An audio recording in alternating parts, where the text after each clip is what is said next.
Subscribe करिए BO doctor channel को और बेल आइकन दबाइए ताकि आपको मेरी हर एक वीडियो की नोटिफिकेशन मिल सके।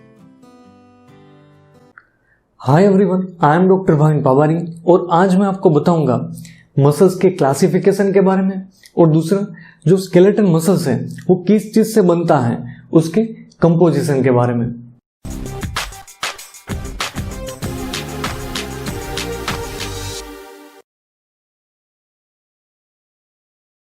अगर आपको इस टॉपिक की नोट्स चाहिए, इसको टेक्स्ट में चाहिए, तो जो मेरी वेबसाइट है biodoctorweb.com वहां से आपको मिल जाएगी, जिसकी लिंक डिस्क्रिप्शन में दी है।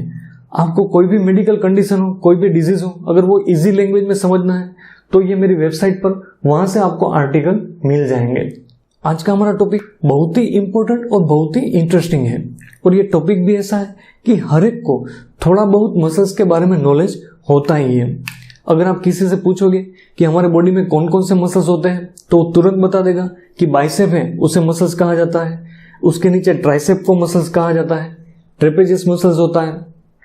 तो हर एक को थोड़ा बहुत नॉलेज होता ही है, लेकिन ये जो टॉपिक है ये थोड़ा डेप्थ में है। हमारे बॉडी में काफी सारे मसल्स होते हैं, करीबन 600 से ज्यादा मसल्स की संख्या हमारे बॉडी में होती है। ये हर जगह पे होते हैं, हमारे बोन के ऊपर होते हैं, हमारे हार्ट के ऊपर होते हैं, हमारे बॉडी के जो ऑर्गन्स है उसके ऊपर होते हैं।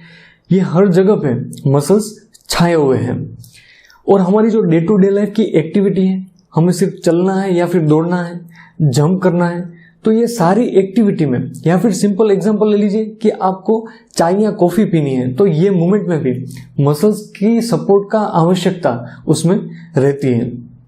तो हमारी डे टू डे लाइफ की एक्टिविटी है ये मसल्स के जरिए ही पूरी होती है। इसलिए मैंने कहा था कि आज का जो टॉपिक है ये बहुत ही इंटरेस्टिंग और बहुत ही इंपॉर्टेंट है। तो इसका हम पहला पार्ट शुरू करते हैं कि इसका क्लासिफिकेशन कैसे होता है। जो मसल्स हैं उसका क्लासिफिकेशन 3 तरह से होता है। पहला कि इसकी सिचुएशन क्या है उसके हिसाब से, दूसरा इसमें स्ट्राइएशन है या नहीं है उसके हिसाब से, और तीसरा कि ये वॉलंटरी वर्क कर रहा है, अपने आप कार्य कर सकता है या नहीं कर सकता है, उसके हिसाब से इसका क्लासिफिकेशन होता है। तो इसका जो पहला क्लासिफिकेशन है सिचुएशन के हिसाब से, ये थोड़ा डिटेल में है और बहुत ही इंपॉर्टेंट है। ये आपको एक बार समझ में आ गया तो उसके नीचे का जो 2 पॉइंट है ये समझ में अपने आप आ जाएगा। तो शुरू करते हैं कि सिचुएशन के हिसाब से मसल्स का क्लासिफिकेशन कैसे होता है। सिचुएशन के हिसाब से अगर वो हमारे हड्डी के ऊपर है, हमारे स्केलेटन के ऊपर है, हार्ट पिंजर के ऊपर है, तो उसे स्केलेटन मसल्स कहा जाता है। दूसरा, अगर उसका लोकेशन हार्ट पर है तो उसके कार्डियक मसल्स कहा जाता है। और तीसरा कि अगर हमारे बॉडी के ऑर्गन्स पे है, स्टमक है, इंटेस्टाइन है, यूट्रस है, ऐसे ऑर्गन्स पर है तो उसे स्मूथ मसल्स कहा जाता है। तो ऐसे करके इसका 3 पार्ट बनता है सिचुएशन के हिसाब से। तो पहला समझते हैं कि स्केलेटन मसल्स क्या है। जो हमारा पूरा हार्ट पिंजर है, जो पूरा हड्डी है, बोन है, उसके ऊपर के मसल्स का नाम स्केलेटन मसल्स दिया गया है। और ये जो मसल है ये हमारे बॉडी के पूरा जो मास है उसके 40 to 50% वेट ये स्केलेटन मसल्स का रहता है। जैसे आप यहाँ इमेज में देख रहे हो उसमें आपको ट्रांसवर्स लाइंस दिखेंगी, पट्टे दिखेंगे।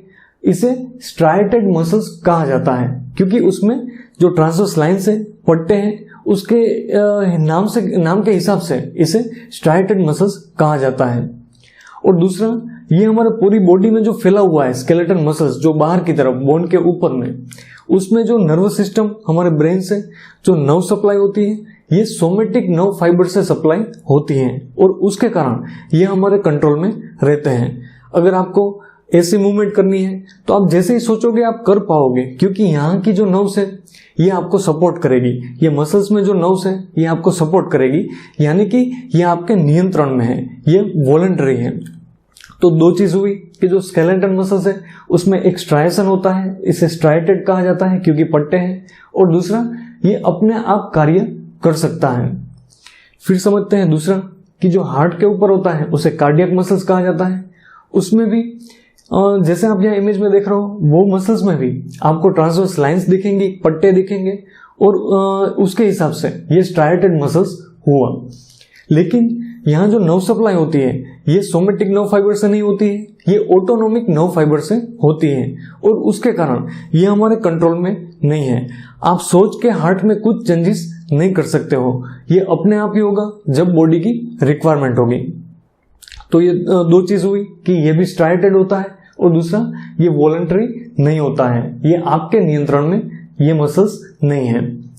फिर तीसरा आता है ये सिचुएशन के हिसाब से इसमें स्मूथ मसल, जो हमारे बॉडी के ऑर्गन्स हैं जैसे कि स्टमक हो, इंटेस्टाइन हो, यूट्रस हो, तो ये सारे मसल्स में ये सारे जो ऑर्गन्स हैं उसके ऊपर जो मसल्स आता है उसे स्मूथ मसल्स कहा जाता है। और इसे स्मूथ मसल्स कहा जाने के पीछे का रीजन ये है कि ये मसल्स में जो हमने आगे दो समझे उसमें जो पट्टे थे, ऐसे पट्टे ये ऑर्गन्स के ऊपर नहीं होते हैं, इसलिए इसे स्मूथ मसल्स कहा जाता है। इसमें कोई स्ट्राइएशन नहीं होता है और इसमें भी जो नर्व सप्लाई आती है ये ऑटोनोमिक नर्व फाइबर से मिलती है और उसके कारण ये भी इनवॉलंटरी है, ये आपके नियंत्रण में नहीं है। आप ऐसा नहीं सोच सकते कि आप अपने इंटेस्टाइन को आप स्क्वीज कर लो, तो ये बाहर से सोच के आप कोई भी एक्टिविटी इनसाइड बॉडी में नहीं कर सकते हो, ये इनवॉलंटरी है। जब बॉडी की रिक्वायरमेंट होती है जैसे कि फूड को आगे ले जाना हो तो इंटेस्टाइन ऐसे स्क्वीज होके वो फूड को आगे भेज देगा। जब डिलीवरी का टाइम हो तब यूट्रस का संकोचन होगा और डिलीवरी होगी। जब कंसेप्शन का टाइम हो तो उस टाइम स्पर्म है वो वजाइना से आगे यूट्रस में, यूट्रस से आगे जो ट्यूब है फैलोपियन ट्यूब वहां ट्रैवल करता है, तो ये पूरे मसल्स के जरिए ये स्पर्म ट्रैवल करता है। तो कंसेप्शन का टाइम हो या फिर डिलीवरी का टाइम हो या फिर पाचन करना हो तो आंत को फूड को आगे ले जाना हो, तो ये सारे कार्य में ये मसल्स का सपोर्ट अनिवार्य है और ये स्मूथ मसल्स के जरिए होता है, लेकिन ये इनवॉलंटरी है, आपके नियंत्रण में नहीं है। तो हमने सिचुएशन के हिसाब से हमने तीन चीज समझी कि स्केलेटन मसल्स क्या है, कार्डियक मसल क्या है और तीसरा स्मूथ मसल क्या है। अब हम इसका क्लासिफिकेशन दूसरी तरह से सीखते हैं कि स्ट्राइएशन के हिसाब से इसका क्लासिफिकेशन कैसे होता है। तो जो हमने समझ लिया है वही रिपीट करना है कि जो स्केलेटन मसल्स हैं, जो कार्डियक मसल्स हैं, उसमें पट्टे होते हैं, ट्रांसवर्स लाइंस होती है और उसके कारण इसका जो क्लासिफिकेशन होता है उसमें स्ट्राइएशन के पार्ट में ये दो चीज आती है, स्केलेटन और दूसरा कार्डियक, और नॉन स्ट्राइटेड में आता है स्मूथ मसल जो हमने समझा था। फिर इसका क्लासिफिकेशन तीसरा कि वॉलंटरी है या फिर इनवॉलंटरी है, ऐसे करके इसका क्लासिफिकेशन होता है। तो जैसे ही हमने समझा था कि जो स्केलेटन मसल्स हैं, हमारे बोन के ऊपर जो हड्डी के ऊपर जो मसल्स आते हैं ये वॉलंटरी है, आप उसको मैसेज देके कार्य करवा सकते हो, जैसे कि चलना हो, फिरना हो या फिर चाय या कॉफी लेना हो। तो ये जो सारी एक्टिविटी होती है ये स्केलेटन मसल्स के जरिए होती है और ये वॉलंटरी है। और दूसरा इनवॉलंटरी जिसमें हार्ट है उसके ऊपर के कार्डियक मसल्स या फिर हमारे ऑर्गन्स हैं उसके ऊपर का स्मूथ मसल्स, ये इनवॉलंटरी पार्ट में आता है जो आपके नियंत्रण में नहीं है। तो ऐसे करके मसल्स का जो क्लासिफिकेशन होता है ये बहुत ही सिंपल है, जो हमने तीन तरह से समझा, सिचुएशन, दूसरा स्ट्राइएशन और तीसरा वॉलंटरी है या फिर नहीं है। तो अब आगे हम समझते हैं कि जो स्केलेटन मसल्स है, जो हमारे बोन के ऊपर मसल्स है, उसका जो कंपोजिशन है उसमें कंटेंट क्या होता है। जो कंपोजिशन है ये भी बहुत ही इंपॉर्टेंट और बहुत ही शॉर्ट पार्ट है, ये भी जानना बहुत ही जरूरी है। और ये एक ऐसा पार्ट है कि आप किसी से भी पूछ लो कि मसल्स हैं ये किस चीज से बनते हैं, तो आपको इतना रिप्लाई तो मिल ही जाएगा कि कोई भी मसल्स है ये प्रोटीन से बनता है।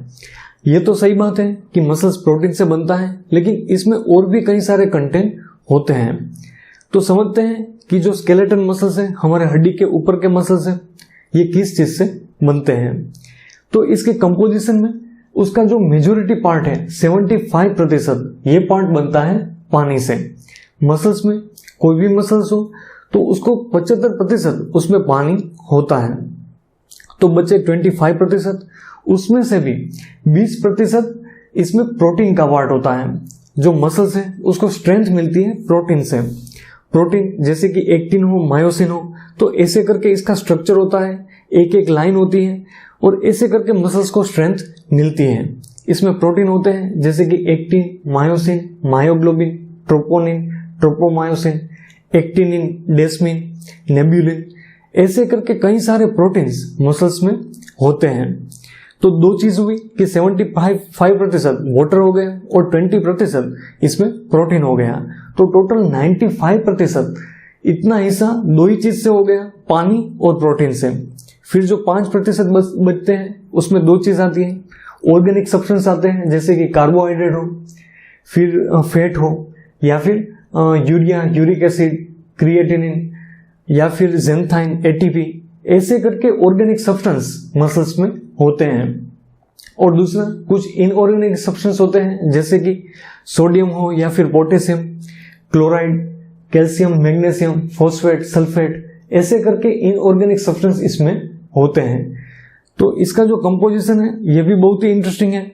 ये जो इनऑर्गेनिक मैंने आपको बताया उसमें जो मेजॉरिटी इनऑर्गेनिक पार्ट होता है ये पोटेशियम का होता है।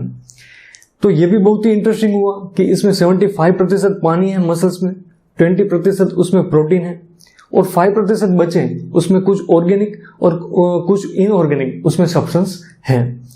तो आज का टॉपिक बहुत ही शॉर्ट था, बहुत ही फ्रूटफुल था, बहुत ही यूजफुल है, जिसमें हमने समझा कि मसल्स का क्लासिफिकेशन कैसे होता है और इसका जो स्केलेटन मसल्स है उसका कंपोजिशन, उसका कंटेंट क्या होता है। Hope you like my video. अगर आपको थोड़ा भी पसंद आया हो तो मैं एक्सपेक्ट करता हूँ इस पर लाइक कर दीजिए, इसको शेयर करिए और किसी को जरूर काम आएगा। मुझे कमेंट करिए, मेल करिए, मैं पूरा ट्राई करूंगा आपको रिप्लाई देने का, और सब्सक्राइब किए बिना न जाइए। Thank you very much.